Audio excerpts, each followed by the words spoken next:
Heidi ho there, friends and neighbors. Bobby here today. Hey folks, today we're going to take you through a little series on our Autel 906 TS scan tool. We're working on a Lexus ES330 today that has a bad O2 sensor. And we're just going to show you the code in the scan tool and how you can look at some simple data to actually determine for sure that your O2 sensor is bad. And we'll show you what the bad one looks like. Then we'll replace it and show you what the good one looks like on the scan tool as well. So stay tuned, friends, and we'll get this done. Okay, guys, we got the scan tool hooked up. We've already done the auto scan for the VIN number of vehicles in the system. And we're not going to run an auto scan on it. We're going to go straight to the control unit, to the ECU. So let's go ahead and click on that. And it throws up a little alert here. Don't necessarily, but I'll go ahead and read it to you. It says this ECU controls the fuel injection ignition time and not control engine idle speed, self-diagnosis function and backup function, and extraordinary circumstances, etc. In addition, it controls automatic transmissions. So some cars it'll throw up that, sometimes it won't. Most time it does not. So now we are key on, engine off. Comes up to what we can look at. I've already cleared the code out. It was P0136, bank 1 sensor 2. But I want to show you, we're going to go special function. We're going to do an oxygen sensor operation. And we're going to click OK. And I'm going to crank the vehicle. And this is a banked engine. Bank 1, bank 2. And you can see my reflection in this screen on here. Anyway, so let's scroll right down. We're going to look at, all right, so right here, bank 1, sensor 2. This is the one that we know is not doing very good, okay? That's the one that is not acting fine. Now, you can look at these, just the volt readings here, and kind of compare the two. But if you really want to compare them, I'm going to show you something. Tab on this little arrow pointing down. We're going to look at the good one first, okay? Bank 2, sensor 2. And it pulls up this little bar here. So right here, you can look at like a graph, okay? So this is a live graph going across the screen. And you can see the voltage is somewhere between about a 0.36 and 0.7. And it's just flip-flopping back and forth, and that's the way an O2 sensor is supposed to act, okay? So now, let's, hold on, let's close this, okay? Now let's go to the bad sensor, bank 1, sensor 2, the one we had the code for. Let's look at the bar graph on that. Now you see, this thing keeps dropping all the way to 0. Notice how it goes down to 0. Well, actually, it's not doing it now, but earlier, when the engine was hot, it was going all the way down to 0. But as you can see, even though this voltage is not hitting 0 right at this moment, it is going down quite low. There it goes, down to 0 right there. Back and forth, and the highest that it is getting is about 0.27 of a volt, and it keeps dropping to 0. So this O2 sensor here is definitely not acting right, okay?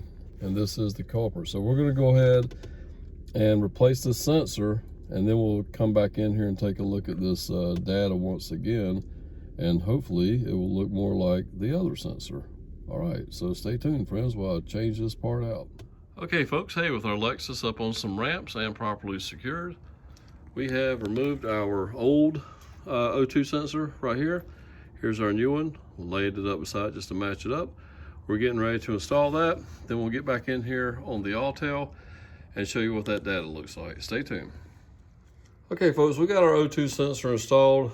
We're getting ready to go back in and hook up the Autel. But I want to show you something real quick. This O2 sensor tool right here that I have in my hand has been probably the best sensor tool that I've ever owned. I have not had one that I could not get out with this one. This is a Mac tool, part number OSW28F looks like, okay? Guys, I'll try to find a link down below. There might be some Mac men selling some products on eBay or Amazon. I'll see if I can find you one or something similar to it anyway. And you see them Mac tool trucks driving around town, even if you're not a technician, stop one of them, jump up on there with that part number, say, hey, I want one of these. I can't remember what I paid for it, but I don't think it was over 50 bucks. I may be wrong, but we'll see what we can find for you. Just want to let you know, this is the best O2 sensor tool I've ever had. Okay guys, hey, we are back here in the car. Scan tool hooked up. Let me scroll down here to these sensors right quick.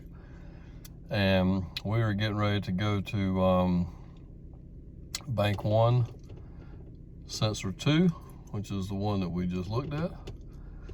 We got our new one in there. Let's take a look at what it's doing now.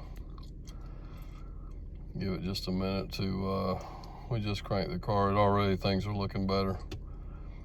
That voltage reading is, notice how the chart keeps changing until it gets up there. Matter of fact, let me pause this a minute and give this thing about a minute to kind of get itself evened out. Okay guys, I went ahead and just pulled up. We got bank 2 sensor 2. This is our known good one here a while ago. And as you can see, I think what's going on right now is probably fuel trim is like really changing now. Customer said that the fuel mileage had gotten really bad. And I told him, I said, well, you know, it probably could have been because of the O2 sensor, because that's what gives the senses the air fuel ratio and helps to create the mixture that the engine needs. And so right now, even bank 2 sensor 2, as you can see, is fluctuating between like 0.6 and 0.8. And right over here on bank sensor 1, we're up here around 0.7 at a flat line. It's bouncing a little bit back and forth, you can barely tell. But you know, things definitely look more equal now, okay? So things are doing about the same.